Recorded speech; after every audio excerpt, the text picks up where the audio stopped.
there to fight for their life, to fight for their freedom.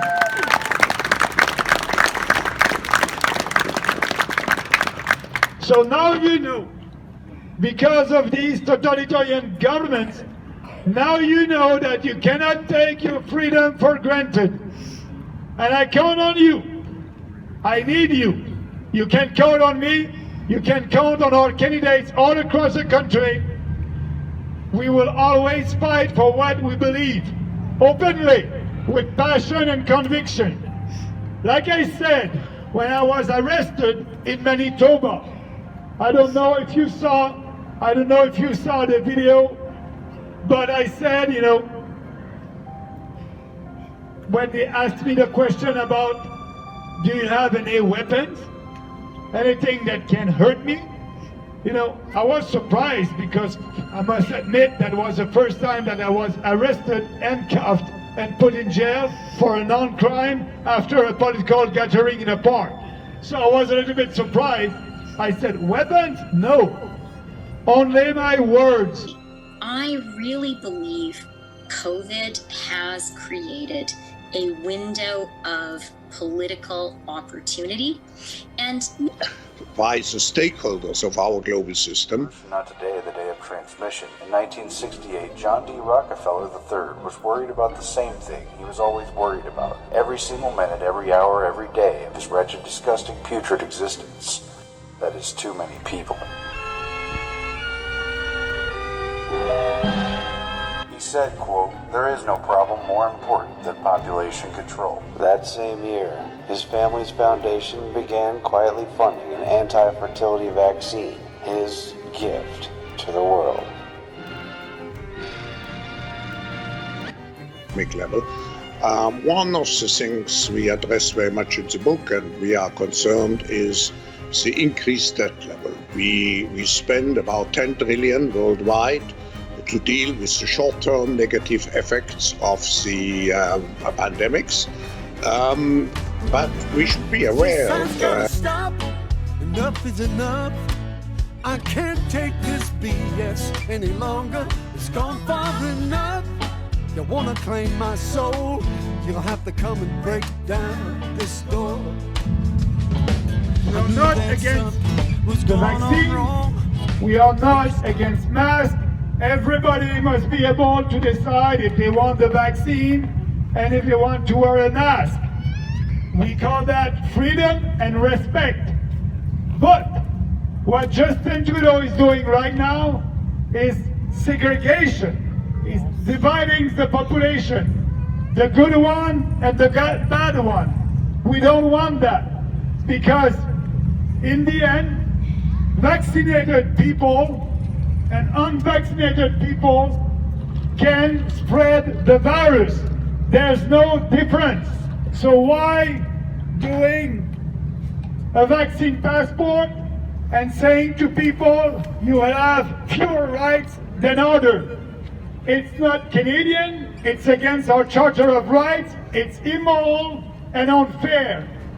But also, if you decided to have the vaccine, people must know that the vaccine passport will have an expiration date, about 8 months, because they ask for 2 shots, you can have your vaccine passport, but Trudeau is saying adequately vaccinated. So, and we know that the Trudeau government bought for $60 million the booster shot until 2024. So, that means that if you have 2 shots right now, you can have a valid vaccine passport. But when the 3rd, the 4th, and the 5th, if you decided not to have these shots, your vaccine passport will be expired. So people must know that. They must know that they will have to show a paper to participate in the civil society. You don't want to get vaccinated, that's your choice. But don't think you can get on a plane or a train beside vaccinated people and put them at risk. We need to be strong in the decisions we're taking going forward, and we need to put people first, which we have always done. And I'll be honest, you know, this country is a country of openness, of respect, of compassion, of the rule of law, of the rights of the individuals, of freedom. Freedom from fear, freedom from crime, freedom to love who you want and not be judged for it, freedom to do what you want with your body. This country is a country of openness, of respect. This agenda, by the way, is not being pushed upon the Chinese, upon the Filipinos, upon the Indians. In other words, this agenda is not being pushed around 3/4 of the world. It is only being pushed upon us in North America and Western Europe by an elite that has abandoned its own people.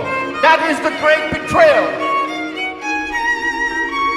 The great betrayal has taken place by the very people over here who the Prime Minister represents. And so, this is the crossroad election, my friends. Take it very seriously, because of the 19 months that you have been given the appetizer of the totalitarian system, and you haven't yet understood what is coming. And if you're not going to stop it now, and if you're not going to open up a wedge so that we can walk through the enclosure that is coming around us, none of what I'm saying is coming out of my own head. I brought with me the Great Reset. It's all part of the Great Reset. So now you know, because of these totalitarian governments, now you know that you cannot take your freedom for granted. And I count on you. I need you. You can count on me. You can count on our candidates all across the country. We will always fight for what we believe, openly, with passion and conviction. Like I said, when I was arrested in Manitoba, I don't know if you saw the video, but I said, you know, when they asked me the question about, do you have any weapons, anything that can hurt me? You know, I was surprised, because I must admit that was the first time that I was arrested and cuffed and put in jail for a non-crime after a political gathering in a park. So I was a little bit surprised. I said, weapons? No. Only my words, only my philosophy. And what I'm doing right now, and I will always do that, I'm using my words as my weapon. And I'm asking you to do the same. You need to stand up and speak out about what you believe, openly.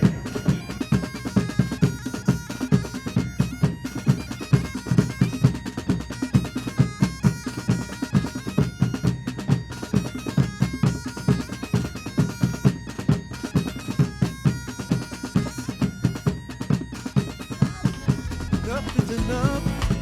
I can't take this BS any longer. It's gone far enough. You wanna claim my soul? You'll have to come and break down this door. This has gotta stop. Enough is enough. I can't take this BS any longer. It's gone far enough. You wanna claim my soul? You'll have to come and break down this door.